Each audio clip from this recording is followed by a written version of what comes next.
Nakakadismaya para sa mga eksperto at investigador ang mga di nalulutas na kaso ng arkeolohiya at mga kasong kriminal sa totoong buhay. Minsan tumatagal pa ng dekada o daang taon kapag walang sagot na natatagpuan. Sa ilang nakakalitong kaso, may mga palatandaang natutuklasan na nagiging susi sa paglutas ng misteryo. At sa wakas ay nagkakaroon tayo ng malinaw na larawan kung ano talaga ang nangyari noong mga panahon iyon. 40 taon matapos mapatay si Tamara Tigard, kaunting pag-usad ang naitala ng mga investigador sa kanyang kaso. Marami pa ring tanong ang walang sagot dahil hindi pa natutukoy ang responsibale sa kanyang pagkamatay. Noong 1982 taong gulang si Tamara at nakatira sa Las Vegas. Malabo ang mga detalye tungkol sa kanyang unang kaso, ngunit alam na naiulat siyang nawawala malamang noong Marso ng taong iyon. At ang kanyang kaso ay patuloy na naging palaisipan sa mga pulis sa loob ng maraming taon. Noong Abril, 18, natagpo ang patay ng 2 manging-isda, ang isang babae sa tabing ilog sa Oklahoma. May ilang interesanteng palatandaan sa krimen. Hubad siya inatake gamit ang baril at tinabunan siya ng kanyang salarin ng lime powder, marahil para matakpan ang anumang amoy at mapabilis ang pagkabulok na isang maling akala. Sa kabutihang palad para sa pulis, napanatiling maayos ng lime ang mga labi, pero hindi nila alam kung sino ang babae kaya tinawag siyang Jane Doe. Tinawag siyang Lime Lady matapos hindi maresolba ang kanyang kaso sa maraming taon. Ipinapakita ng mga palatandaan sa krimen na lumapit ang umatake sa biktima mula sa harap at may nakuha ring hiblang ebidensiya mula sa bariyang nasa bulsa niya. Ang bariya ay tinamaan ng pumutok ang baril at may ilang hibla ng kanyang damit na naiwan. Nanatiling walang usad ang kaso hanggang 2020 nang muling subukan na matukoy ang pagkakakilanlan ni Lime Lady. Kumuha ng DNA at ipinadala ito sa DNA Doe Project na siyang nakatukoy sa mga pinsan ng babae. Doon nalaman na si Tamara ang Lime Lady na kinumpirma gamit ang dental records mula sa US Army matapos matuklasang dati siyang militar.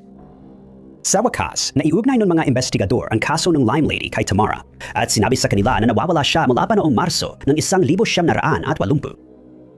Iniulat na noong araw na iyon, lumabas siya ng bahay nila sa Las Vegas para maglakad at mula noon ay hindi na siya nakita o narinig. Hindi malinaw sa kanyang pamilya at kaibigan kung bakit siya pumunta sa Oklahoma, pero lumalabas na maaring gumisita siya sa bar sa Jones na madalas puntahan ng mga biker. Hindi na itinuloy ang kaso ng nawawalang tao dahil may babaeng taga-Ohio na nagnakaw ng pagkakakilanlan ni Tamara at inakalang siya ay natagpuan na. Inimbestigahan ang insidente pero napatunayang walang koneksyon sa kaso ni Tamara at hindi inaresto ang babae. Ayon sa mga pinsan niya, ibang dekada na nilang alam na nawawala si Tamara, pero maling sinabi sa kanila na nasa Witness Protection Program siya. Hinaling nilang lumantad si Numang may makatutulong na impormasyon para matukoy ang may sala sa kaso. At sinumang naniniwala na makakatulong sila sa pagsulong ng kaso ni Tamara ay maaring makipag-ugnayan sa Oklahoma State Bureau of Investigation sa 800-505-8017. Madalas nating akalain na luma at hindi epektibo ang mga lumang teknik sa investigasyon. Sa katunayan, madalas gamitin ng mga investigador ang maliliit na pahiwatig para maresolba ang komplikadong krimen. Tulad ng nangyari sa Margate, Kent, England noong Abril 1920. Sa isang napakalamig na araw ng taglamig noong Oktubre ng taong iyan, isang lalaki na nagngangalang Sidney Fox ang nag-check-in sa Metropole Hotel sa Margate, kasama ang kanyang ina na si Rosalie. Naalala ng staff ng hotel na mukhang may sakit si Rosalie at hirap maglakad papunta sa kwarto niya. Na-diagnose si Rosalie ng Parkinson's disease at akala ng staff. Dinala siya ni Sidney sa Margate para magpahinga at makalanghap ng sariwang hangin. Mukhang labis ang pag-aalala ni Sidney para sa kalagayan ni Rosalie at nakita siyang inaalagaan ito at tinutugunan ang lahat ng kanyang pangangailangan habang nasa hotel. Magalang si Sidney sa staff, laging maayos manamit at mukhang mabait. Ngunit sa huli, lilitaw din ang tunay niyang ugali. Ayon kay Sidney, naglakbay sila ni Rosalie sa Europa bago bumisita sa Folkestone, Canterbury at Margate. Pinili nilang magstay sa Metropole Hotel dahil sa ginhawa at karangyaan nito, halatang mayaman ang pamilya nila. Nang tanungin, sinabi ni Sydney na wala pa ang kanilang bagahe at nag-aalala siyang baka nawala ito. Walang paraan ang mga staff ng hotel para malaman na si Sydney ay isang batikang kriminal na kakalabas lang ng kulungan, kaya't inilagay sila sa magkatabing kwarto na pareho namang pinainit gamit ang gas na fireplace. Noong Oktubre 22, umalis si Sydney papuntang London at kinausap ang mga kumpanya ng siguro ni Rosalind. Pinalawig niya ang mga pulisiya sa siguro sa buhay dahil ayaw ng ina niyang bumalik sa Norfolk ng mulang insurance. Pinalawig niya ang mga pulisya hanggang hating gabi ng Oktubre 23. 20 minuto bago mag-expire pagbalik niya sa hotel, narinig siyang sumisigaw na nasusunog ang kwarto ng kanyang ina. Nakapasok ang staff sa kwarto matapos magsikap at nailabas si Rosalind, ngunit patay na siya. Napagpasyahan na namatay siya dahil sa paglanghap ng usok mula sa apoy na nagmula sa mga damit na iniwang pinapatuyo ni Sydney malapit sa gas heater. Nagulat ang mga investigador nang makita ang bahagyang nasunog na diaryo sa tabi ng fireplace. Isang kumpanya ng siguro ang nagulat sa Margate Police na nasangkot si Sydney sa eskema ng peking check, pero walang ebidensyang siya ang nagpasimula ng sunog. At tila nga namatay si Rosaline dahil sa isang aksidente gaya ng nakasaad sa ulat ng coroner. Hindi pa rin mapakali ang mga investigador, kaya humingi sila ng tulong kay Sir Edward Spilsbury, isang pathologist, para muling suriin ang katawan ni Rosalie. Natuklasan niya na may pasa sa likod ng leeg ni Rosalind at may napansing maliit na bahagi ng kanyang dila na nagpapahiwatig na siya ay sinakal. Isa lang ang naging suspect. Inresto si Sydney habang sinusubukang i-encash ang mga insurance policy na pinalawig niya. Narinig ng korte na gumamit siya ng pampaliyab para simulan ang sunog matapos niyang wakasan ang buhay ng kanyang ina at napatunayang siya ay nagkasala. Hinatulan siyang mamatay at isinagawa ang hatol noong Abril 1930. Hindi pa rin matukoy ng mga investigador kung ano ang nangyari sa kaso ni Betty Gail Brown, isang 19 na taong gulang na babae mula Lexington, Kentucky, na pinatay noong Oktubre ng 1961. Noon, sophomore siya sa Transylvania College. Sabi ng mga kaklase niya, nakita nilang umalis siya mula sa biology class at walang napansing kakaiba. Masayahin at palakaibigan pa rin siya, gaya ng dati nang umalis siya sa klase noon. Alam din na ginugol niya ang natitirang bahagi ng araw na yon sa pag-aaral hanggang gabi. At bago maghating gabi, sumakay siya sa kanyang kotse at nagmaneho papunta sa bahay ng kanyang mga magulang para bumisita. Ngunit hindi siya nakarating. Alas 3 ng madaling araw, kinabukasan, may natuklasang nakakagulat ang mga pulis. Natagpuang patay si Betty sa kotse niyang nakaparada sa harap ng lumang gusali ng Morrison. Sinakal siya gamit ang sarili niyang bra, kaya nagsimula ang investigasyon sa pagpatay. Inulat ng lahat ng news outlet sa Kentucky ang insidente at nagdalamhati ang kanyang pamilya at mga kaibigan. Unang ginawa sa investigasyon ang pag-interview sa lahat ng lalaking estudyante at faculty sa kolehiyo, pero walang nahanap na suspect. Isang lead mula New York ang lumitaw matapos maaresto ang dating estudyante ng Transylvania College. Nang halugugin ang kanyang kwarto, nakita ang mga ginupit na artikulo sa diaryo tungkol sa kaso ni Betty. Pero napag-alamang ipinadala lang ito ng kaibigan at wala siyang kaugnayan sa insidente. May mga natanggap pang maliliit na lead mula sa iba't ibang lugar, ngunit sinundan lahat at wala ring nangyari. At lumamig ang kaso ni Betty. Noong 1966, tila nagkaroon ng malaking usad sa kaso ang mga otoridad. Lumapit si Alec Arnold Jr. at sinabing posibleng siya ang responsable sa pagkamatay ni Betty. Ayon sa kanya, sobra siyang lasing noong gabing yan at naghahanap ng matutulugan para mahimasmasan. Napunta siya sa campus at nakita ang kotse ni Betty sa lugar kung saan ito natagpuan. Napansin niya na may kasama si Betty na di kilalang babae at sinabi ng dalawa na iwanan sila. Nainis siya kaya binuksan niya ang pinto ni Betty bago umatake. Tumakas ang isa pang babae, ngunit nagawa niyang madaig si Betty at tinapos niya ang buhay nito. Naaresto si Arnold pero hindi siya umamin sa korte dahil hindi siya sigurado kung siya ang may sala. Sabi ng depensa, lahat ng alam ni Arnold sa kaso ay nasa pahayagan na at maaring nabasa niya ang mga ulat bago niya akalaing siya ang may sala. Matagal na siyang pumanaw, kaya kung siya ang salarin, nadala niya ang lihim sa libingan. Sa loob ng ilang panahon, pinaghinalaan si Nolan Ray George, isang serial killer, dahil aktibo siya noon sa lugar. Ngunit hindi ito napatunayan dahil hindi siya kailanman tinanong tungkol sa kaso. Misteryo pa rin ang kaso ni Betty kahit ilang dekada na ang nakalipas. Si Anita Louise Pato ipinanganak sa May noong 1900 at 42 ay isang babaeng malaya ang pag-iisip na nangangarap maging artista. Noong 1967 sa edad na 25, lumipat siya sa Los Angeles at palagi siyang nakikipag-ugnayan sa kanyang pamilya sa pamamagitan ng mga sulat. Biglang tumigil ang mga sulat noong Pebrero 1968 at 68 kaya nag-alala ang pamilya niya. Noong Marso, nalaman ng pamilya ang masamang balita matapos matagpuan ng mga batang naglalaro ang isang bangkay sa oil field sa Huntington Beach. Nalaman ng mga investigador na ang di kilalang babae ay inatake noong gabi ng Marso 13. Hindi pagnanakaw ang dahilan dahil suot pa niya ang alas.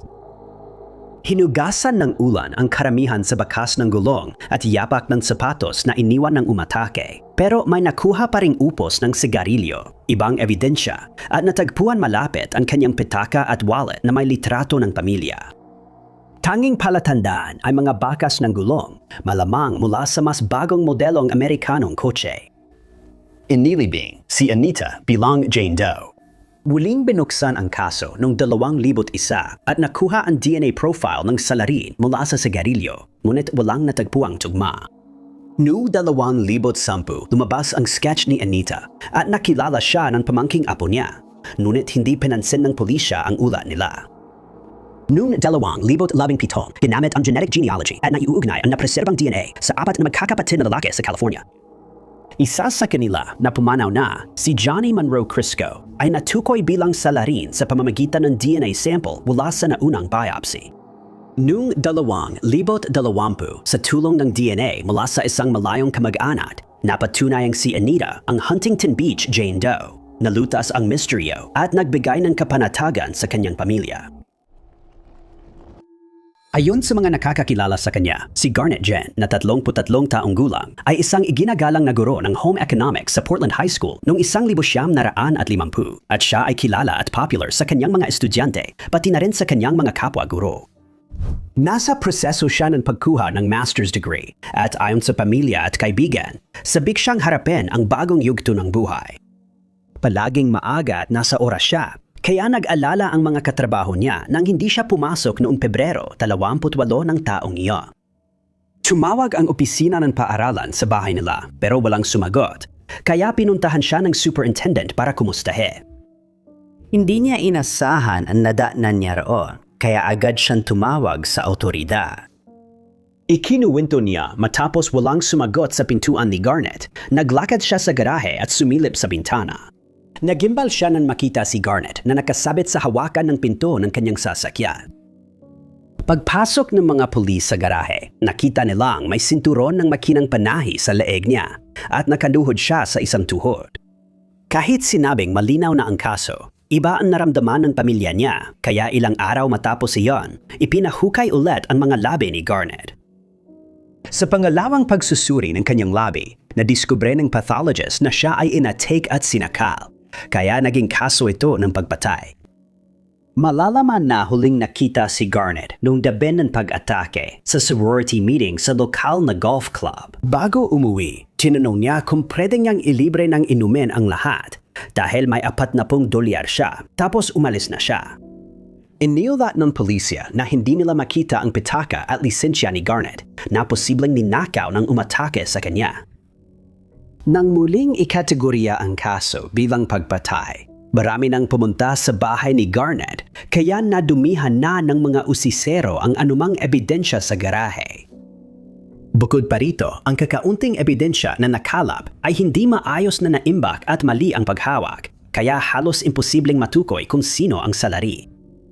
Nakolekta ang makinang panay, punit na jacket ni Garnet, guantes, at may napansing biological na material sa labas ng kotse niya. Nang muling buksan ang kaso matapos ang ilang taon, nawala na lahat ng pisikal na ebidensya kaya hindi na rin natagpuan ang anumang DNA na maaring naroon.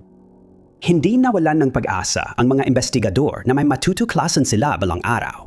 Noong 2019, nakatanggap sila ng impormasyon na posibleng may pisikal na ebidensya sa ibang lugar. Ngunit tumanggi ang mga otoridad magbigay ng dagdag na detalye tungkol dito. Umasa na ngayon na makakahanap ng DNA at sa wakas ay makikilala na ang umatake kay Garnett upang siya ay mapanagot sa kanyang mga ginawa. May isang person of interest pero di pa inilalabas ang pangalan niya sa publiko. Sa ngayon, nananatiling hindi pa nare-resolve ang kaso ni Garnett, ngunit may pag-asa pa rin na ito ay magbabago sa lalong madaling panahon. Ang kaso ng pagpatay sa 30 taong gulang na si Roxanne Wood noong Pebrero ng 1987 ay nanatiling hindi nare-resolved sa loob ng mga dekada. Ang mga kababayan sa Niles, Michigan ay nabuhay sa takot na maging susunod na biktima dahil hindi pa matukoy ang salarin sa krimen. Nagsimula ang kaso noong Pebrero 20 nang magdesisyong maglibang sa gabi sina Roxanne at asawang si Terry. Pagkatapos nila matapos ang kanilang mga trabaho, nagkita-kita sila sa kanilang bahay, naghanda at nagtungo sa isang restaurant gamit ang magkahiwalay na sasakyan. Naghapunan sila at pagkatapos ay nagtungo sa malapit na bowling alley kung saan nag-ensayo si Terry dahil kasali siya sa isang liga ng bowling. Umalis si Roxanne sa bowling alley 45 minuto bago umuwi si Terry at pagdating niya, kinilabutan siya sa nadatnan niya. Pagpasok niya sa kusina, nakita niyang patay na si Roxanne sa sahig. Tinawagan niya agad ang pulisya na nag-imbestiga at nagtanong sa kanya habang pinoproseso ang lugar ng krimen. Kakaiba, wala silang natagpuang ebidensya na may sapilitang pumasok sa bahay at nang magpakita ng galit si Terry habang tinatanong, itinuring siyang suspect. Dinala siya sa istasyon para tanungin, ngunit agad siyang humingi ng abogado kaya lalong naghinala ang mga investigador.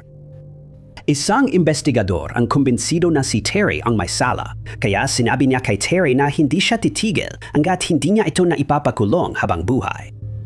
Naniniwala ang pamilya na Terry at Roxanne na inosente siya dahil mabuti siyang tao at mahal niya ang kanyang asawa. Dahil walang ebidensyang napatunayan laban kay Terry o iba pa, lumamig ang kaso. May nakuhang DNA mula sa pinangyarihan pero dahil wala pang teknolohiya noon para dito, hindi ito nakatulong sa investigasyon. Noong 2020, muling siniyasat ni na Professor Ashlyn Kirsten mga estudyante mula sa Western Michigan University at pulisya ng estado ng Michigan ang kaso. Pinag-aralan ang case file at inilipat sa digital files, kaya mas madali makita kung sino ang na-interview, kailan, at anong ebidensya ang nakuha. Ibinigay ang mga digital files sa pulis at nakipagtulungan ang mga investigador sa mga dalubhasa sa genetic genealogy para iproseso ang kaunting DNA na nakuha noong 1987. Sa simula, nagduda sila kung sapat ba ang DNA para umusad ang kaso. Matapos ang ilang buwang pagsusuri, walang bagong natuklasan.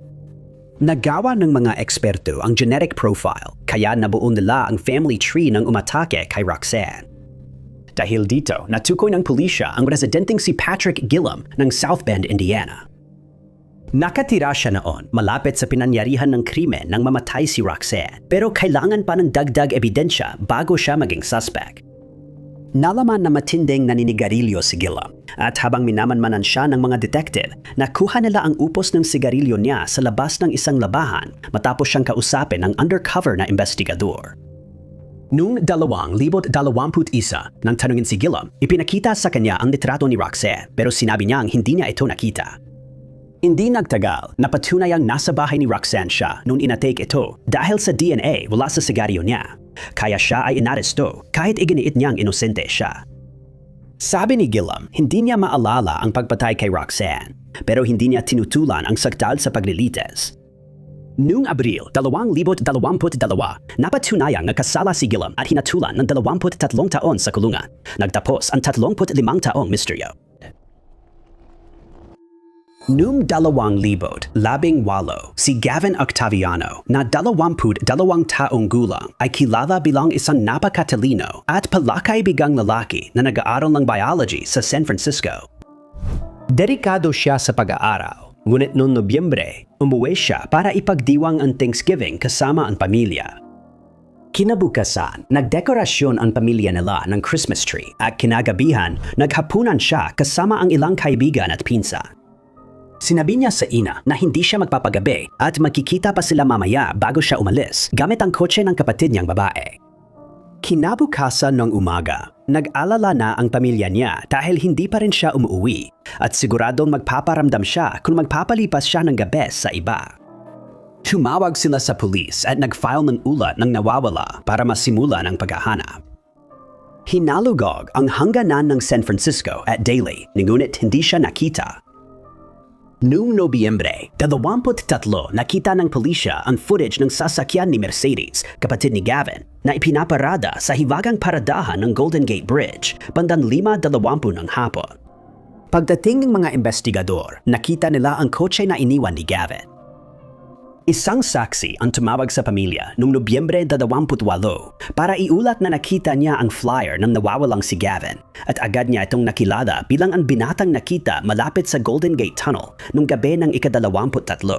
Malinaw niyang naalala ang insidenteng muntik niyang mabangga si Gavin sa kotse nang bigla itong tumawid na parang lasing. Ayon sa pamilya niya, ipinarada niya ang kotse at naglakad-lakad gaya ng nakasanayan kapag umiinom at kailangan ng hangin. Hindi natuwa ang pamilya ni Gavin sa tugon ng pulisya sa mga sumunod na buwan dahil wala silang natatanggap na update sa kaso.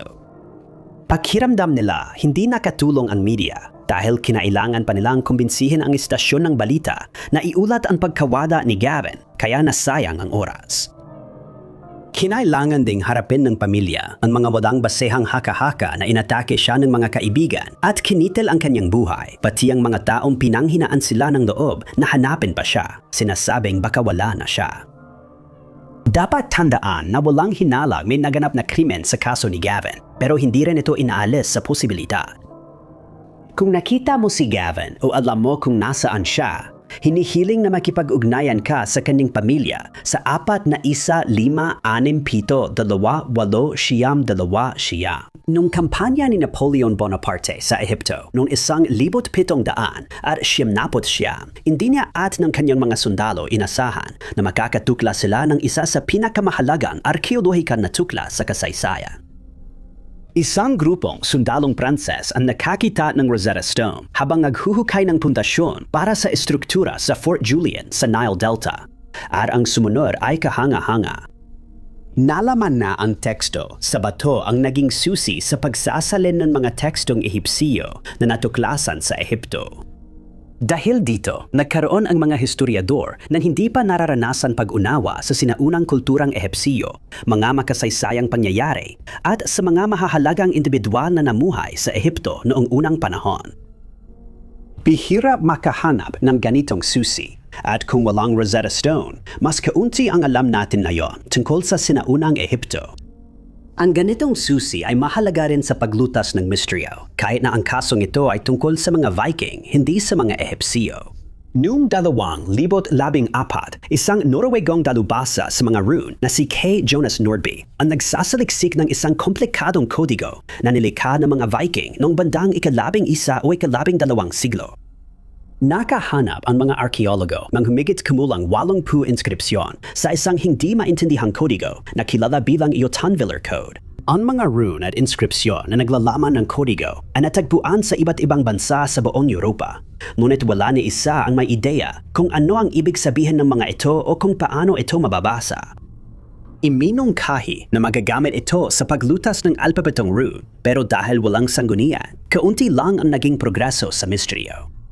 Iyon ay hanggang sa dumating ang 2014 nang nagpasya si Nordby na pagmasdan ng mabuti ang isang piraso ng kahoy na natagpuan sa Bergen, Norway. Napansin niya na 2 Norsemen ang gumamit ng karaniwang Nordic na mga rune at ang Jotun-Viller Code upang isulat ang kanilang mga pangalan sa kahoy. Dahil alam ni Nordby na ang kanilang mga pangalan ay Sigurd at Lee Frans, nagamit niya ang mga rune na bumubuo sa mga letrang ito upang mabasa ang Jotun-Viller na kodigo. Ngunit hindi ito magiging madaling gawain dahil hindi pa rin malinaw kung paano nauugnay ang kodigo sa mga karaniwang rune na ginagamit noong panahon niya. Kalaunan, napagtanto niyang simple lang pala ang kodigo. kailangan man niyang palitan ang rune sign ng huling tunog sa pangalan nito. Kaya, kung ang pangalan ng rune ay nagtatapos sa R, ganon din ang rune sa Jotunviller Code at sa iba pa. Sa solusyong ito, nabasa na niya ang sinaunang text na matagal lang palaisipan sa mga historiador. Ngunit may sagabal, dahil maraming rune ang magkapareho ng huling letra, natagalan bago matukoy kung alin ang tinutukoy. Nang matukoy na ang kahulugan ng lahat ng mga tekstong ito, lumitaw na ang code ay ginagamit ng mga tao mula sa iba't ibang antas ng buhay at kung minsan ay para ipahayag ang pag-ibig, kalungkutan o kaligayahan. Ang isang teksto ay nagsasaad ng ganito, sabi, "Gaano ko kamahal ang babae ng ibang lalaki na pati ang malalawak na bundok ay nanginginig. Kahanga-hanggang babae, mahal na mahal namin ang isa't isa na parang sasabog ang mundo." May mga tekstong ay kasamang guhit ng hayop, tao, at minsan mga walang saysay na doodle o pasulat-sulat. Pinaniniwalaan na ginamit ang code hanggang mga taong 1,000 sa Hilagang Europa at sa Scandinavia hanggang ika-15 siglo. Noong 1982, si Eileen J. Lawrence Barrick, na kilala ng kanyang mga kaibigan bilang Orla, ay nabalo ng pumanaw ang kanyang asawa at nanatili siyang balo hanggang sa edad na 60.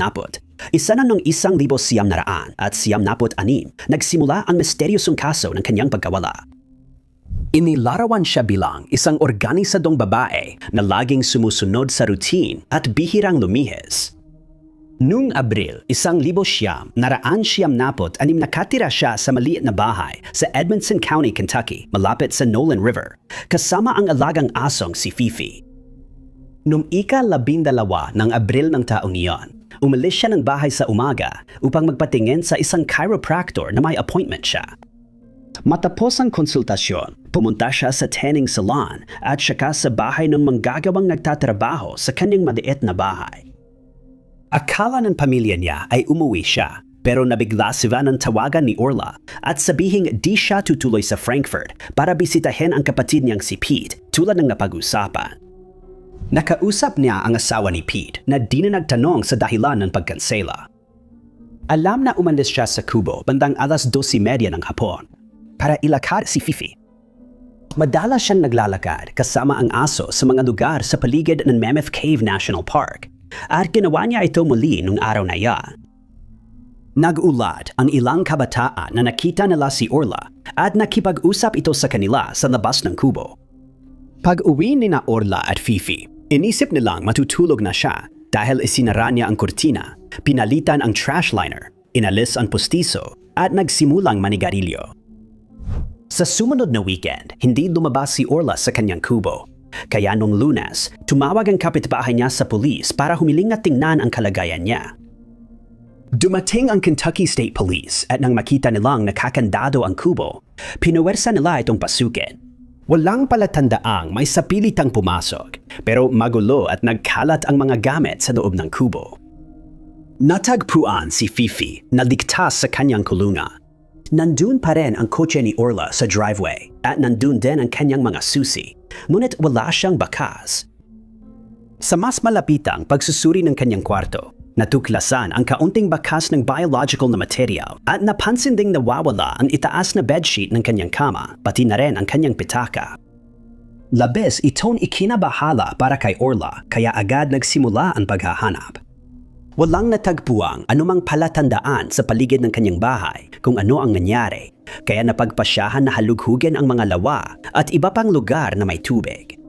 Sinuyod ng mga scuba diver ang mga lawa at pond pero nabigo pa rin sila. May nagsasabing sangkot ang tagapag-ayos ni Orla sa pagkawala niya pero walang ebidensyang nakita. Sino mang may impormasyon tungkol sa kasong ito ay dapat makipag-ugnayan sa Kentucky State Police Bowling Green Station sa 270-78-22-010. Noong huling bahagi ng dekada, 1950, isang British archaeologist mula Universidad ng Istanbul na si James Mellaart ang nagsaliksik sa Neolithic site sa Turkey at nakatuklas ng mahalagang bagay. Nadiskubre niya ang malaking pamayanang Catalhoyuk, kaya marami ng pananabiksik ang ginawa doon. Nadiskubre na ito ay 9,000 taong gulang at may mga magkakadikit na bahay na gawa sa ladrilyo. Ngunit ang lugar ay naglalaman din ng iba't ibang mga artipakto tulad ng mga figurin at mga likhang sining sa anyo ng mga mural sa pader na patuloy na pumukaw ng interes ng mga mananaliksik sa loob ng maraming taon. Isang mural na may lapad na 10 talambakan in particular na nakakuha ng kanilang pansin matapos mahukay ang isang gusali sa loob ng pamayanan noong dekada 60. Iba ang komposisyon ng mural kumpara sa iba, kaya agad silang nagsikap tukuyin kung ano ang inilalarawan nito. Walang madaling sagot at pinagdedebatehan sa loob ng ilang dekada ang likhang sine. May mga naniniwalang ito ang pinakamatandang natagpuang mapa dahil inilalarawan nito ang ayos ng pamayanan at 2 tuktok. Pero hindi ito tiyak. Alam na ang pamayanan ay itinayo noong bandang 1,500 BC at ito ay naging kilala mga 500 taon pagkatapos. Nakatira ang mga tao sa pamayanan sa ilalim ng 2 tuktok ng Bundok Hesten, isang bulkan na may taas na halos 1.7 milya at tinirhan ito ng hindi bababa sa 2,000 taon. Matagal nang tinatanggap ng karamihan na ang mural ay nagpapakita ng mapa ng lugar. Ngunit may ilan na nagsasabing palamuti lang ito sa ibaba at balat ng leopardo, hindi 2 bundok. Noong 2013 lamang iminungkahi ang mas kapani-paniwalang teorya.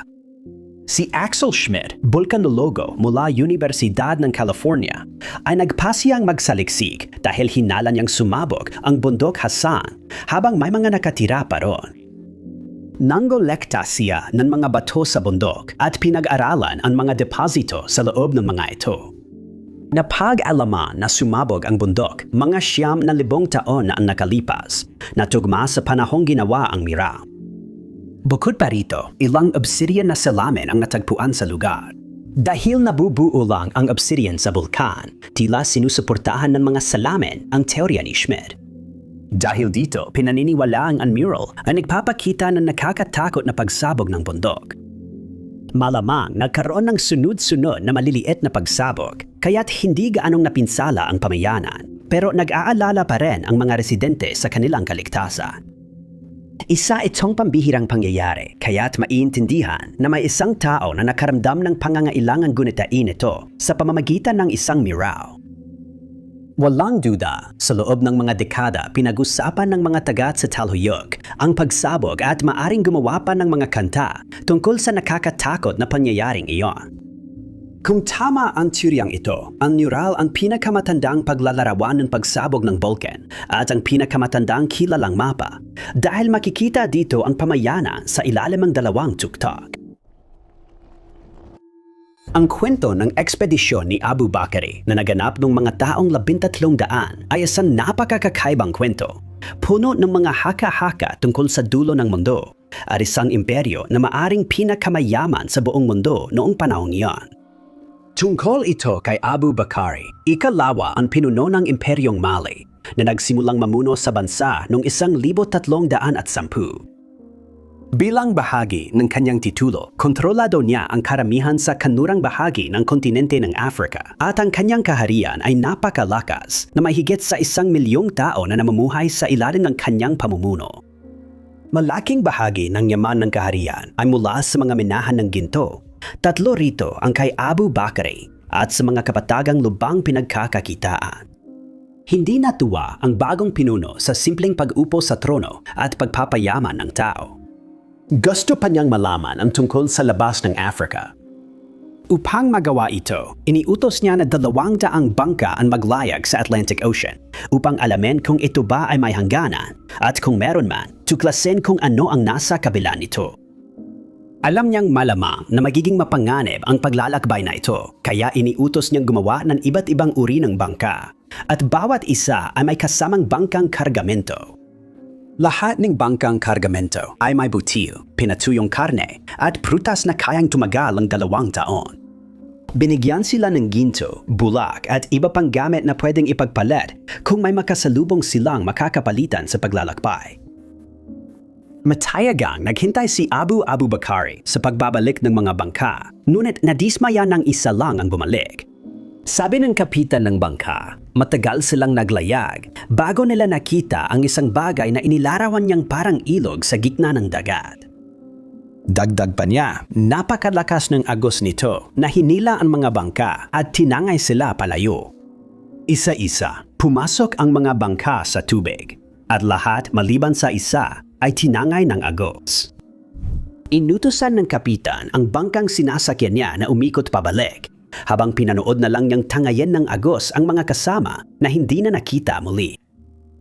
Pagbalik niya sa Mali, mag-isa na lang siya at di na alam ang nangyari sa ibang mandaragat. Naintriga si Abu Bakari sa kwento kaya noong 1311 nagpasya siyang makita mismo ang ilog na ito.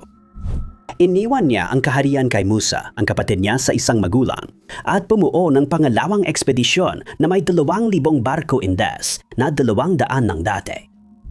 Nang handa na ang mga bangka at supply, sila ay naglayag mula sa lugar na kilala ngayon bilang Gambia, habang sabik na naghintay ang kanyang mga nasasakupan sa pagbabalik niya. Ngunit ang kanilang paghihintay ay nauwi sa wala. Hindi na bumalik si Abu Bakari at ang kanyang armada, kaya maraming haka-haka kung anong nangyari sa kanila. Kapag may natuklasang labi ng sinawan ng tao ang mga arkeologo, tinatanong nila kung saan ito nanirahan, anong komunidad kabilang, at paano namatay. Sa ilang kaso, tulad ng mga mumya sa Ehipto, minsan hindi na natutuklasan ang mga sagot, kaya naghihinuha na lang tayo kung sino sila at sanhi ng kanilang pagkamatay. Sa una, parang ganito rin ang mangyayari noong natagpuan ang mga labi ng isang lalaki na kilala lamang sa tawag na JR-102C sa James Fort sa Jamestown, Virginia. Itinuturing siya ng mga eksperto bilang pinakamatandang biktima ng pagpatay noong panahon ng kolonyal. Natuklasan si JR-102C noong ika-5 ng Desyembre, 1976 ng isang grupo ng mga arkeologo na magsasagawa ng pananaliksik sa loob ng James Fort. Natagpuan ang mga labi, 100 yarda mula sa timog silangang Kuta, at nang sinuri ito, may nakakagulat na tuklas. 20 shrapnel ang natagpuan sa kanang binti niya, 1 pulgada sa ibaba ng tuhod. Napag-alaman sa pagsusuri na ang lalaki ay Caucasian, mga 19 na taong gula. May taas siyang 5 talampakan at 5 pulgada at mukhang ginoong hindi sanay sa mabibigat na trabaho dahil katamtaman ang katawan. Pinaniniwalaan ding Kristiyano siya dahil ang kabaong niya ay inilibing mula silangan hanggang kanluran at malamang na mula siya sa Inglaterra. Hindi pa noon alam kung paano napunta ang shrapnel sa binti niya at may nagsabing baka inatake siya ng tao na naging sanhi ng kanyang pagkamatay. Malaki ang pinsalang dulot ng bala kay JR-102C. Nabasag ang buto at napunit ang ugat. Ibig sabihin, mabilis siyang namatay matapos barilin at hindi na siya nakahingi ng tulong sa oras. Misteryo pa rin ang mga kaganapan bago ang pag-atake hanggang inanunsyo ng mananaliksik ng Jamestown na baka nalutas na nila ito. Nalaman nila na may naganap na duelo sa lugar noong 1600 at 24 kung saan ang isang lalaki na nagangganang George Harrison ang natalo matapos siyang barilin sa binti. Ipinapakita ng posisyon ng shrapnel sa kanyang binti na nakatagilid siya sa kanyang kalaban na akmang-akma sa eksena ng isang duelo. Maaring si Richard Stevens, isang mangangalakal sa Jamestown noon, ang nagpaputok ng baril. Isa lang si Harrison sa 2 natukoy na posibleng biktima. May iba pang mananaliksik na nagsabing posibleng kay Stephen Calthrop ang mga labi dahil isa siyang ginoong na nidaan sa Jamestown noon. Dumating siya sa lugar noong 1600 at 7 nang siya ay bata pa, ngunit lubos niyang nakilala ang lugar. Ibinigay raw siya bilang regalo ni Kapitan John Smith sa hari, alinsunod sa kaugalian at naging tagapagsalin din kalaunan. Ayon sa ilang sanggunian, siya ay tinamaan ng bala ng isang bantay. Marahil aksidente kaya siya namatay. Ngunit karamihan sa mga mananaliksik ay matibay ang paniniwala na ang mga labi ay kay George Harrison at nasawi siya habang nakikipagduelo. Ang 25 taong gulang na kapitan ng Royal Air Force na si Mansell R. James na nagmula sa Ontario, Canada ay kilala bilang isang bihasang piloto. Miyembro siya ng Royal Air Force nung unang digmaang pandigdig at nakabagsak ng 11 kalabang eroplano kaya mataas ang tingin sa kanya ng mga kasamahan. Ngunit ang hilig niya sa paglipad ay lagpas sa militar. Kaya nung Mayo 1911, nagpunta siya sa US para sumali sa paligsahan ng Boston Globe. Naghahanap ang pahayagan ng piloto na makakapagtala ng record ng bilis sa pagitan ng Atlantic City, Boston at New Jersey. At naniniwala si James na kaya niyan makuha ang titulo. Hindi lang niya makukuha ang Globe Trophy at dagdag na pagkilala at kasikatan, kundi makakatanggap din ang mananalo ng premyong $1,000 na malaking halaga na noon. Noong Mayo 18 ng taon na yon, lumipad siya gamit ang kanyang Sopwith Camel na isahang upuang biplane. Komportable siya sa eroplanong iyon dahil ito rin ang ginamit niya noong digmaan, kaya madali ang biyahe mula Atlantic City papuntang Boston. Naabot niya ang karaniwang bilis na 115 milya bawat oras na naging bagong record at humigit sa dating pinakamabilis na 90 milya bawat oras. Tinuring siya ng pahayagan na paboritong manalo ng premyong pera at walang tumutol dahil sa resulta ng unang bahagi ng kanyang paglipad. Pagkatapos, lumipad siya sa Saugus, Massachusetts para lagyan ng hangin ang ballast tank. Pero napansin niya ang problema sa kumpas bago lumipad. Hindi siya nagpatalo sa problema at nagpasya siyang mag-navigate papuntang New Jersey gamit ang relays ng tren bilang gabay. Bandang 6:00 ng gabi, muling lumipad siya, ngunit nagkamali siya ng malaki na naging sanhi ng kanyang kapahamakan. Habang lumilipad sa Boston, nalito siya sa mga relays at sinundan ang Boston at Albany Railroad sa halip na ang New York, New Haven at Hartford Railroad na plano niyang sundan. Imbes sa New Jersey, lumipad siya papuntang Massachusetts at mga 70 minuto matapos lumapag sa Tübingen. Malamang ay napansin niya ang kanyang pagkakamali, ngunit nagpasya siyang wag nang lumipad muli ng gabing iyon at piniling magpalipas ng gabi sa Tübingen. Kinabukasan, tumungo siya sa Long Island sa New York dahil gusto niyang lumapag sa Mitchell Field kung saan maaari niyang lagyan ng gasolina ang kanyang eroplano. Pagkatapos, itutuloy niya ang biyahe papuntang New Jersey at bago lumipad, sinabi niyang susundan ang Ilog Housatonic. Hindi siya dumating kaya inisip ng ilan na binago niya ang plano at lumipad patulong Toronto, Canada. Dahil hindi pa rin siya makita, nagsimula ang paghahanap kay James pero walang nakakaalam kung saan magsisimula dahil di alam ang direksyong tinahak niya. Dahil sira ang kompas ng eroplano niya, posibleng bumagsak siya sa masukal na lugar na hinanap na, ngunit walang nahanap. May nagsabing nahulog siya sa Ilog Housatonic pero haka-haka lang ito. Maraming lead ang sinundan sa mga nagdaang taon pero wala pa ring bakas ni James at nananatiling misteryo ang kanyang sinapit. Para kay Marcelin Demal na 40 taong gulang at sa kanyang asawang si Francine na 37 taong gulang na naninirahan sa Swiss Alps noong 1900 at 42 ang paggagatas ng kanilang mga baka at pag-aalaga sa iba pa nilang mga hayop ay isang pangkaraniwang gawain lamang. Ngunit isang araw, umalis sila upang gawin ito at hindi na kailanman bumalik. Sinabi ng kanilang anak na si Marceline na naroon nung araw ng kanilang pagkawala na naalala niyang umalis ang kanyang mga magulang, isang sapatero at isang guro mula sa kanilang bahay noong Agosto 15, 1942 araw ng kanilang pagkawala. Simula noon, hinanap sila ng pamilya pero walang kahit anong natagpuan. Si Marceline ay kabilang sa 7 magkakapatid na nakatira noon sa Bukidnon. Lagi nilang iniisip ang nangyari sa kanilang mga magulang pero di nila nakita ang anumang bakas kahit matagal nang hinanap kaya sumuko na lang sila at nagpatuloy sa buhay. Matapos iulat na nawawala ang mag-asawa, matagal silang hinanap ng otoridad ngunit walang positibong resulta. Mahigit 2 buwan, tinahak ng mga tagakalapit na baryo ang Alps sa paghahanap ng kahit anong pahiwatig pero nabigo rin sila. Ayon kay Marceline, hindi kailanman sinamahan ng kanyang ina ang ama sa mga paglalakbay. Kaya di rin niya alam kung bakit sumama si Francine na yon, lalo na't buntis siya at mahirap tumawid sa glacier. Nawawan ng magulang ang 7 magkakapatid, kaya napunta sila sa iba't ibang pamilya at nagkahiwa-hiwalay, kahit magkalapit lang ang tirahan na wala ang kanilang ugnayan. Sa loob ng susunod na 75 taon, wala silang ideya kung ano ang nangyari sa kanilang mga magulang. Ngunit noong 2017 sa wakas, ay nakatanggap sila ng ilang kasagutan. Isang manggagawa ng kumpanyang nagmamay-ari ng ski lift na Glacier 3000 ay nagtratrabaho noon sa Transfloran Glacier nang may mapansin siyang kakaiba sa yelo na nagsimula ng matunaw dahil sa pag-init mula sa global warming.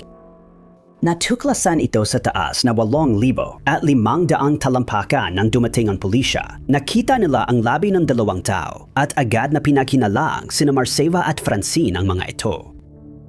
Magkatabi silang nakahiga at napatunay ang labi ng lalaki at babae ang mga ito. Dahil naipit sila sa yelo, perpektong na preserba ang mga labi, kaya agad na kumpirmang sina Marceline at Francine ang natagpuan.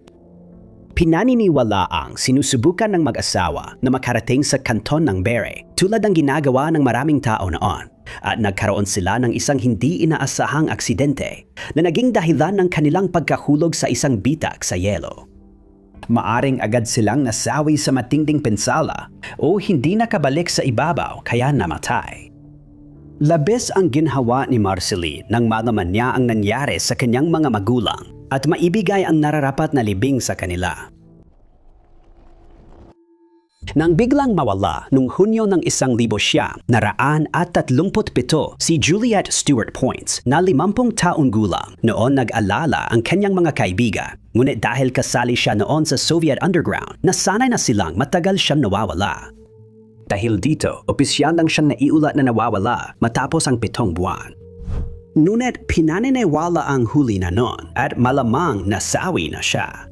Noong Hunyo 5 ng taong iyon, si Juliet ay nanirahan sa apartment ng American Women's Club sa New York. Ibinunyag din na noong araw na iyon, nakatanggap siya ng tawag mula sa isang tao at ilang sandali matapos niyang ibaba ang telepono, nakita siyang lumabas ng apartment at hindi na bumalik. Noong Oktubre ng taong iyon, napansin ng kanyang may-ari ng inuupahan na hindi siya nagbabayad ng upa at hindi rin kinukuha ang kanyang mga sulat sa loob ng 4 na buwan. Nakipag-ugnayan siya sa isa sa mga kaibigan nito, si Marie McDonald, at ipinaalam sa kanya na hindi matagpuan si Juliet. Nakipag-ugnayan siya kay abogadong Elias Lieberman na humahawak sa usapin ng ari-arian ng yumaong asawa ni Juliet at sabay silang pumunta sa apartment niya. Sa loob, walang kahina-hinala, malinis at maayos ang apartment. Nandun pa rin sa aparador ang mga damit at bagahe niya at natagpuan din ang kanyang pasaporte, ID at passbook. Sa loob ng 3 buwan, sinubukan ni Lieberman na alamin kung ano ang nangyari kay Juliet sa pamamagitan ng pag-interview sa mga staff ng gusali, pagsubaybay sa mga tawag na natanggap ng kanyang telepono habang wala siya, at pag-check ng kanyang mga sulat. Ngunit wala siyang nahanap na sagot. Sa wakas, naireporta na nawawala si Juliet noong Disyembre ng taong iyon at agad na pinaginalaan na isa siyang double agent na dinakip ng Soviet Secret Police. May iba namang naghinala na sapilitan siyang dinala sa Russia dahil kasali siya sa Communist Party USA na kilala bilang CPUSA. Naging empleyado siya ng Soviet Secret Service at noong 1936 kumuha siya ng bagong pasaporte sa pangalang Julia Stewart Glazer. Pagkatapos, umalis siya ng US papuntang Europa. Pagbalik niya, sinabi niya kay Lieberman na kailangang agad maresolba ang usapin sa ari-arian dahil kailangan niya ang pera para makaalis sa lalong madaling panahon. Sa sumunod na taon, napansin niyang lalo siyang nababalisa marahil dahil sa mga purga ni Stalin. Bago siya mawala, sinabi niya sa mga kaibigan na pinangangambahan niya ang kanyang buhay pero hindi na nadetalye. Nalamang ang huling misteryosong tawag noong araw ng pagkawala niya ay mula sa lalaking nagsasalita ng Aleman. Sa kasamaang palar, walang ibang natagpuan at maaring hindi na natin malaman ang nangyari kay Juliet matapos siyang umalis ng apartment nung araw na iyan. Pinaniniwalaan na ang isang kakaibang inukit na bato na tinatawag na Dare Stone ay maaring naglalaman ng mga sagot sa isa sa pinakanakakalitong misteryo ng Amerika, ang pagkawala ng kolonya ng Roanoke. Mula nawang mawala ang kolonya noong 1500 at maraming tao ang nag-isip-isip tungkol sa dahilan, ngunit wala pang tiyak na sagot na natagpuan. Matatagpuan ang Roanoke sa silangang baybayin ng North Carolina at itinatag ito ng mga Ingles noong 1500 at 87 sa pamumuno ni John White. Nang maubos ang supply ng grupo, nagpasya si White na bumalik sa Inglaterra at nangakong babalik dala ang lahat ng kailangan ng kolonya. Ang kanyang asawa ay naiwan kasama ang anak nilang si Eleanor Dare na nanganak ng unang Ingles na sanggol sa Malayang Mundo, si Virginia. Habang wala si Juan White, ginawa ng natitirang grupo ang lahat ng kanilang makakaya para mabuhay at pinaniniwalaang sa isang punto, may nangyaring hindi maganda. Nakabalik lamang si Juan White noong 1500 at sa kanyang pagkabigla, nawala na ang kolonya. Tanging ang salitang Croatoan na inukit sa puno ang natagpuan at hindi nalaman ang sinapit ng mga nawawalang kolonista. Noong 1937, halos 200 taon ang nakalipas. Namumulot ng mani si Lewis Hammond sa Edenton, North Carolina, nang may makita siyang hindi niya maipaliwanag. Natisod siya sa isang malaking bato na may nakaukit na mga sulat dito at nagpasya siyang dalhin ito sa Emory University sa Atlanta upang mapag-aralan. Nang madecode ang teksto, isa sa mga unang natuklasan ay ang isang set ng inisyal sa isang gilid ng bato, EWD, na pinaniniwalaan ng mga mananaliksik na tumutukoy kay Eleanor White Dare. Ayon sa teksto, sina Ananias at Virginia Dare ay namatay noong 1500 at 71 isang buong taon matapos pumanik si White sa lugar. Nakalagay din na ang bato ay dapat ipakita kay White kapag natuklasan, ngunit mukhang hindi niya ito nalaman. Ipinaliwanag ng kabilang bahagi ng bato ang nangyari sa kolonya na hindi halos paniwalaan ng mga mananaliksik dahil tila napakaganda para maging totoo. Ayon sa teksto, pag-alis ni White papuntang Inglaterra, nagpasya ang grupo na lumipat sa mainland, malamang dahil tuluyan nang naubos ang kanilang mga supply. Habang nandun sila, inatake sila ng katutubong Amerikano at agad namatay ang mga nakaligtas dahil sa sakit. Ayon sa ulat, 7 na lang ang nakaligtas at ang mga namatay ay inilibing 4 na milya silangan ng ilog. Kahit kamangha-mangha ang natuklasan, dapat pa ring tiyakin kung totoo ito dahil maraming mananaliksik ang nagdududa. Nang suriin ito, natuklasan na quartz ang bato, ngunit dahil ito ay isang napakakaraniwang materya, hindi ito nakatulong upang mapatunayan ang pagiging totoo nito. Dagdag pa, may mga salitang ginamit sa teksto na hindi tugma sa panahong sinasabing isinulat ito at hindi pa rin napapatunayan o napapasinungalingan ng mga eksperto ang teorya. Sa ngayon, wala nang magagawa at panahon lang ang makapagsasabi kung tunay nga ang batong ito. Nadagdag ang 60 taong gulang na si Robert Fitzgerald sa listahan ng mga nawala sa kagubatan at hindi na nakita. Kaya't desperado ang kanyang pamilya sa paghahanap ng sagot sa nangyari sa kanya. Noong Nobyembre 2012, nagtatrabaho si Robert sa Ply Gem sa Stewart's Draft, Virginia, isang kumpanyang gumagawa ng mga panlabas na materyales para sa bahay. Kilala rin siya sa pag-ehersisyo sa Stanton Augusta YMCA at pagja-jogging sa Gypsy Hill Park para mapanatili ang kalusugan. Ayon sa investigador, binisita niya ang ina noong Nobyembre 12, 2012 pagkatapos ay pumunta sa convenience store sa Stanton. Akala ng ina niya ay uuwi siya pero hindi na niya ito nakita muli. Nang hindi dumating si Robert sa trabaho, nag-alala ang amo niya at nagbukas ng kaso ng nawawalang tao. Labis na nag-alala ang pamilya at kaibigan niya sa kanyang kaso dahil bigla siyang naglaho na parang bula. Ayon sa mga nakakakilala kay Robert, siya at isang babaeng kaibigan ay pumunta sa Shenandoah Mountain isang araw bago siya nawala. Nag-hiking sila sa Confederate Breastworks Trail at iba pang mga trail sa lugar. Pinatunayan ito ng dashcam footage ng dalawa na napanood ng mga investigador at naitawa ng production company na nag-film doon noong araw na iyon. Ibinunyag ng babae na nawala ni Robert ang cellphone at damit habang nagha-hiking sila at hindi na nila ito nahanap. Pinaniniwalaan ng investigador na bumalik siya sa bundok kinabukasan para magpatuloy sa paghahanap, ngunit hindi na nakabalik. Lumabas na natagpuan ng hiker ang kanyang cellphone at na-turn over sa awtoridad. Ngunit napansin na nawawala si Robert makalipas ang ilang araw noong ika-15 ng Agosto nang hindi siya pumasok sa kanyang shift.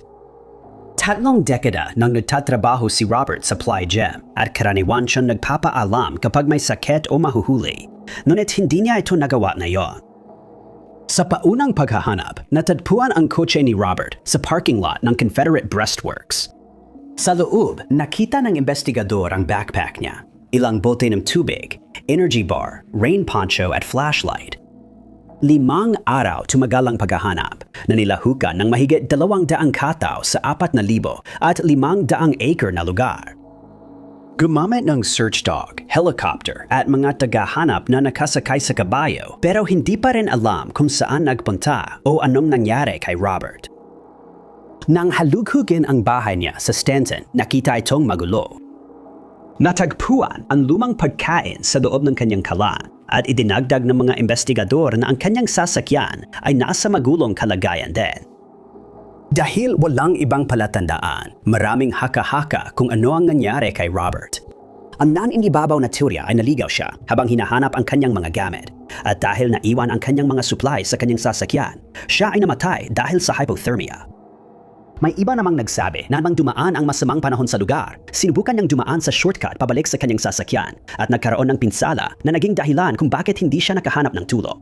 Kung meron kang anumang impormasyon na maaaring makatulong upang siya ay matagpuan, hinihiling naming makipag-ugnayan ka sa Stanton Police Department sa 540-333-842. Ang misteryo sa likod ng pagkawala ng isang military plane na nawala sa Canada noong 1900 at 42 ay nalutas lamang mahigit 7 dekada ang lumipas. Bago ito natuklasan, walang nakakaalam kung ano ang nangyari sa eroplano at mga crew. Ang eroplano na tinutukoy ay isang Avro Anson Mk1 L7056. Noong umaga ng Oktubre, 30 sumakay ang piloto at 3 crew sa eroplano para magsagawa ng navigation exercise sa ibabaw ng Patricia Bay, British Columbia, Canada. Ang Avro Anson ay may 2 makina at ginamit ng militar ng Canada hanggang 1,952 para sanayan ang mga crew ng pambobomba bago ipadala sa mga totoong misyon na maaring delikado. Ang navigation exercise na ginawa ng crew noon ay ilang beses nang naisagawa dati at walang nag-akala na hahantong ito sa isang misteryo at kalauna ay trahedya. Alam na habang nasa ang eroplano, biglang nagbago ang panahon at inutusan ang piloto na bumalik sa base, ngunit walang natanggap na komunikasyon mula sa crew. Kaya nag-alala ang lahat sa lupa dahil naging mapanganib na ang lagay ng panahon. Dahil walang ibang paraan makontak ang eroplano, hindi alam kung saan ito napunta. Agad silang naghanap, pero walang paraan para matukoy kung saan nawala ang eroplano. Hula-hula lang ang mga naghahanap kung saan magsisimula. Gayunpaman, naghanap sila ng 3 buong araw bago tuluyang sumuko. Hindi natagpuan ang eroplano o tripulante at inakalang bumagsak ito na ikinasawi ng lahat ng sakay. Nagtagal ang misteryo ng ilang dekada hanggang sa may natuklasan ang isang logging crew noong 2013. Ang crew ng Teal Jones Cedar Products ay nagtatrabaho sa isang bundok sa Vancouver Island nang matagpuan nila ang matagal ng mga labi ng eroplano. Ipinabatid nila ito sa amo nila na agad nakipag-ugnayan sa Department of National Defense at nagpadala ng team para mag-imbestiga sa bundok. Nalaman na ito ang nawawalang eroplano at nakita ang labi ng 4 na lalaki ngunit hindi agad naalis mula sa bundok dahil sa hirap ng kalagayan. Ang 4 na tauhang panhimpapawid na ito ay 4 lamang sa mahigit 100 na wala sa himpapawid ng Patricia Bay noong ikalawang digmaang pandaigdig. At ngayon, isang korona ng bulaklak ang inilagay sa tabi ng isang puno sa lugar kung saan natagpuan ang partikular na eroplanong ito. Ang 4 na lalaki ay kalaunan inilibing na magkakatabi sa isang lote ng libingang pandigma ng Commonwealth sa Royal Oak Burial Park sa Victoria. Ang Yellowstone National Park ay sikat na destinasyon para sa hiking, pamamasyal at pagpapalipas ng oras kasama ang mga mahal sa buhay. Ngunit maaari rin itong maging delikadong lugar.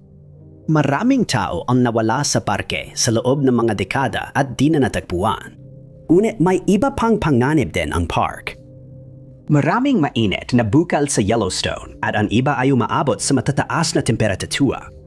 Maraming aksidente ang naganap sa mga bukal na ito, kung saan bukod sa malulubang pinsala, may mga namatay rin matapos mahulog sa tubig. Ang kaso ng nawawalang 70 anyos na si Il-hun Ro mula Los Angeles ay iniuugnay sa isa sa mga mainit na bukal. Ngunit hindi pa rin siya natatagpuan kahit may nakitang nakakakilabot na pahiwatig. Noong ika-31 ng Hulyo, 2022 si Il-hun Ro ay naglalagay sa parke at hindi pa rin alam kung mag-isa siya noon. Nang araw na iyon, natuklasan nawawala siya nang makita ang iniwang sasakyan sa West Thumb Geyser Basin. Agad nagsimula ang paghahanap, ngunit hindi siya natagpuan.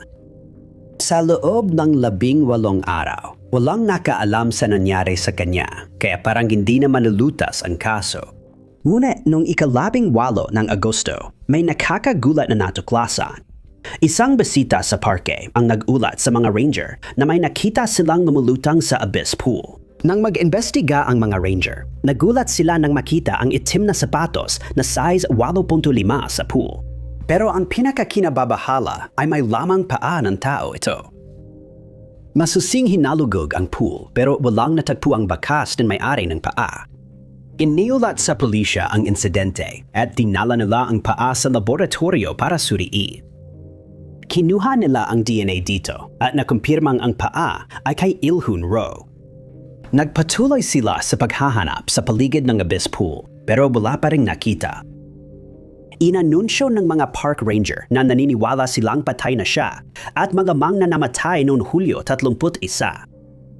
Ikinuwento rin nila ang pagkakatuklas nila sa kotse ni Rose at sinabi nilang may 3 sasakyan silang natagpuan sa lugar na tila iniwan.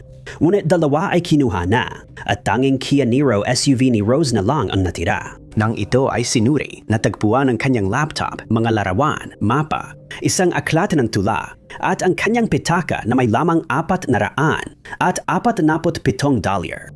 Nasa pitaka ni Rose ang lisensya niya sa pagmamaneo, kaya nalaman ng mga ranger na nag-book siya ng isang gabing pananatili sa Canyon Lodge. May mungkahing nadulas ang lalaki sa 5 talampakang lalim na mainit na bukal at hindi na nakalabas, ngunit hindi pa ito tiyak. Isinara na ang kaso ni Rose at ayon sa mga opisyal ng parke, wala na silang dagdag na impormasyon. Hindi binanggit ng kasaysayan kung sino ang nakadiskubre, pero noong 1819 natagpuan ang mummified na labay ng babae sa necropolis sa Thebes, Egypt. Nalaman na namatay siya 2,600 taon bago nahukay, kaya sabik ang mga siyentipiko na matuklasan pa ang tungkol sa kanyang buhay. Isa sa mga tanong tungkol sa mummy ay kung paano siya namatay, kaya ipinadala ang labi sa British Museum para suriin ng manggagamot na si Augustus Bosie Granville. Sinabi niya na nag-atubili siyang simulan ang pagsusuri dahil si Urtier Senu ay isa sa pinakakumpletong mummy na natagpuan. Ngunit upang makakuha ng anumang sagot, wala siyang ibang pagpipilian kundi gamitin ang kanyang scalpel upang alisin ang panabas na mga patong at balot na inilagay libo-libong taon na ang nakalipas. Dito is sinagawa ang unang medical na autopsy sa Egyptian mummy. Nang matanggal ang mga patong, nadiskubre ni Granville na si Urtier Senu ay sobrang mahusay na namummify kaya may natirang malambot na laman. Nalaman na siya ay 50 taong gulang nang pumanaw. Sinimulan ni Granville tapusin ang trabaho niya pero pinuna siya kalaunan dahil sa pagiging pabaya sa pagsusuri. Ang kanyang paraan ay parang pagkatay, hindi pagsusuri at wala siyang paggalang sa babaeng sinusuri niya. Natapos ni Granville ang pagsusuri niya noong 1825 at iniharap ang mga natuklasan sa Royal Society. Natukoy na pumanaw siya matapos matalo sa ovarian cancer. Natukoy niya ito dahil sa ilang malalambot na tissue na natagpuan sa paligid ng kanang ovaryo. Ngunit kalaunan ay kinuwestiyon ng mga sumunod na pag-aaral ang kanyang opinyon. Kalaunan ay natukoy na ang tissue ay isang tumor nga. Ngunit ito ay benign kaya hindi ito ang naging sanhi ng kanyang pagpanaw. Dahil dito, pumanik sa umpisa ang mga manaanaliksik at nagmungkahi ng iba't ibang teorya tungkol sa sanhi ng kanyang pagkamatay. May ilan na naniwala na malamang ay namatay siya dahil sa malaria, dahil maraming tao ang maaring namatay sa sakit na yun noon at maging sa kasalukuyan. Isa pa rin ito sa pinakamalalaking banta sa buhay sa buong Africa at tiyak na posible ito, ngunit mali rin ang teoryang iyon. Matapos ang mga pagsusuri, napag-alaman na si Yerter Senu ay nagkaroon ng tuberculosis at sa wakas ay nalutas na ang misteryo ng kanyang pagkamatay, libu-libong taon matapos siyang pumanaw. Kinumpirma ito ng isa pang autopsy na isinagawa noong 1974 at natuklasan na matagal siyang hindi naging aktibo bago siya tuluyang natalo ng tuberculosis. Maraming salamat sa panonood mga kaibigan. Kung nagustuhan ninyo ang video na ito, siguraduhin pindutin ang like button. Huwag niyo rin kalimutan mag-subscribe at i-click ang notification bell para lagi kayong updated sa lahat ng aming mga susunod na uploads. Ako nga pala si Top 5 Unknowns at makikita tayo muli sa susunod na video.